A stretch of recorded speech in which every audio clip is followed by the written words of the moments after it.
I like to launch things from ground up.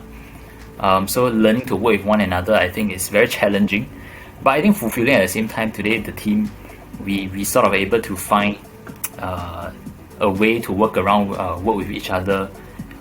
One of the things we emphasize is on the openness.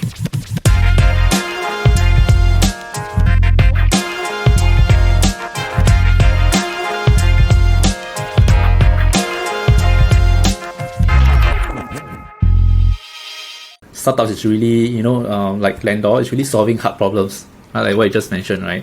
And it's solving more and more problems and deeper problems, right? So, and I really admire you for the perseverance that you have. And we all know, startup journey is sometimes it's kind of rough, that. How were there times that you wanted to give up, and how would you keep yourself going and motivate yourself? Yeah, I mean, as a founder, you face a lot of rejection. I think that is one of the things.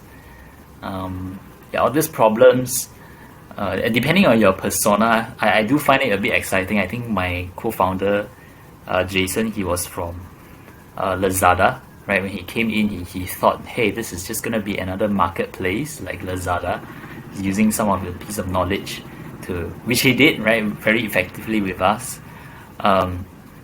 And discovered that actually we are way more complex. The problem is way harder to solve than when he was in Lazada doing cross-border stuff, right? Because a traditional e-commerce is just one way. You send the goods over, I think that's it lah. The hardest problem they have to deal with is return, right? But for us, every transaction has to return, right? So in that sense, it is a difficult problem, but for me, I find it exciting to solve these kind of bigger problems, right? So we face it all the time. But I guess for ups and downs of founders would be, for example, more towards dealing with rejections, right? And we need to go to fundraising because you're going to have to speak to a lot of people. Not everyone buys into this, and it demoralizes you time to time. So, but I think what I've managed to do is, every time we have a small success, right, I think I'm crazy enough to celebrate it even though it's just a small success. So that sort of makes up to all the rejections. So I would say I think for many founders, I think it would be this very similar, right? And take for example, there's one time we won just $3,000 in a pitch competition, but we treated the whole team with a meal, right? So looking back, I think more and more defeats, it just make you stronger, right?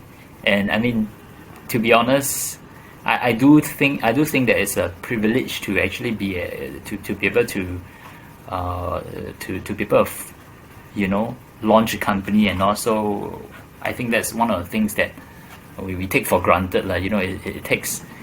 It is a privilege to be an entrepreneur in some sense that I mean in Singapore we have the right resources to start a company so easily, and there are grants available as well. So I mean I can't imagine if I had to launch a company somewhere else, right?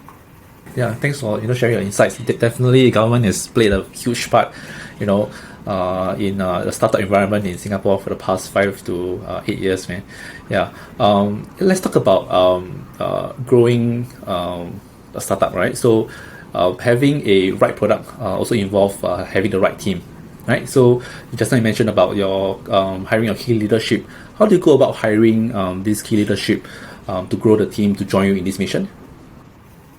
Yes, so it is definitely very important because in the past it used to be just me and my wife, just two person, right?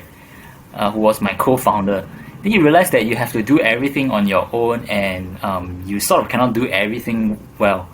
Okay, so today we have about 13 members in the team.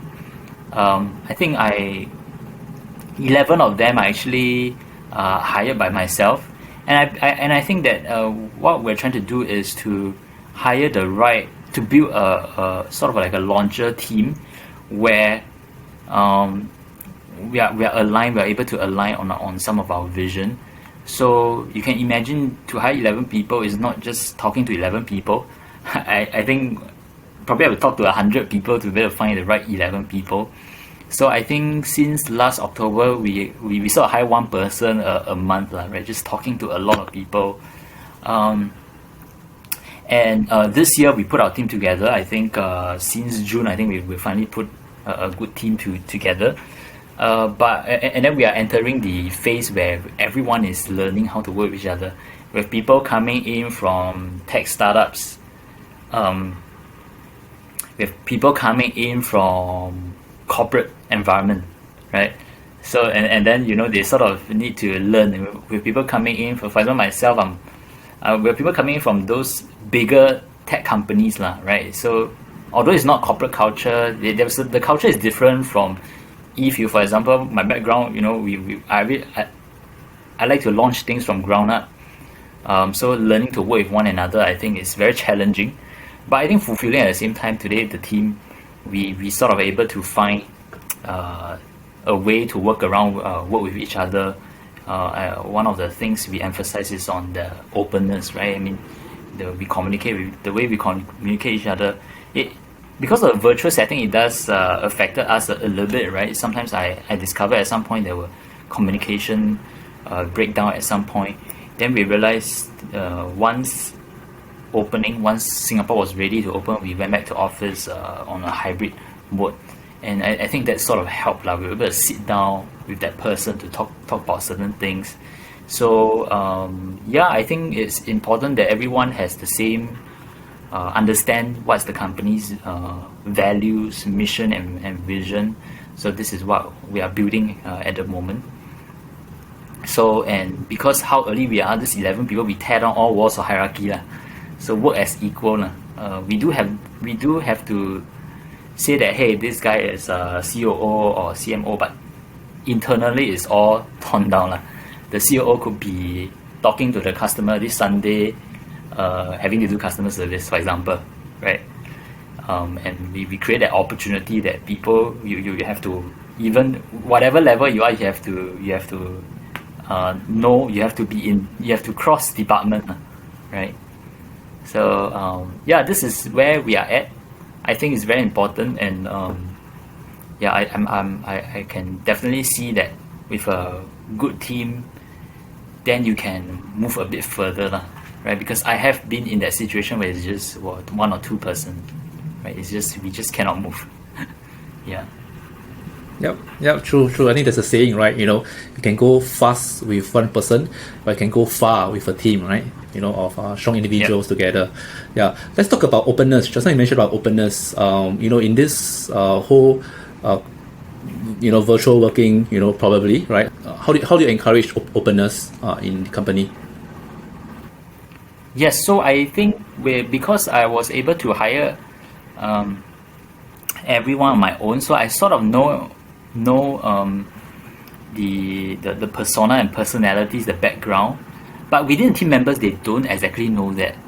So for us, what we did was to have more team bonding session, and I think my role in the past couple of months has been trying to direct people to I think trying to get people to talk to each other, right? So it is essentially, people think that, hey, CEO, you're doing like a very high level job, but actually it's not. We're just facilitating the communication with our team members, right? So I think we did a lot on that. So how we build it is during a hybrid session, we do a lot of rotations, making sure each one can able to meet each other and able to have the opportunity to have lunch together. And you see during lunchtime, right, actually I do think it's important. Although people say that, hey, should we just do purely work from home? But sometimes that face-to-face is just different. Having lunch together, 5 person, then you can talk about stuff. Only yesterday I realized there were 4 person in our company that watches football, right? And then all 4 of them are Manchester United fans, including myself, right? So you will never know. I mean, you will never know if you don't have those casual sessions having lunch, having team bonding, and talking about other stuff other than work. So I think that's how we're trying to do it. Not just always talking about work. At the end of the day, we want to build relationship even between the team members, and hopefully even I mean, you have to work with each other every day, so it has to be that relationship has to be friendly as well, right? So which is what we're doing right now. Yeah. True. Yeah, I think I like what you mentioned, that meeting for lunch, even a group of 2 or group of 5, once in a while, face to face just is so much better than virtual, right? You just get to see physically and talk about things physically, face to face. That's just better.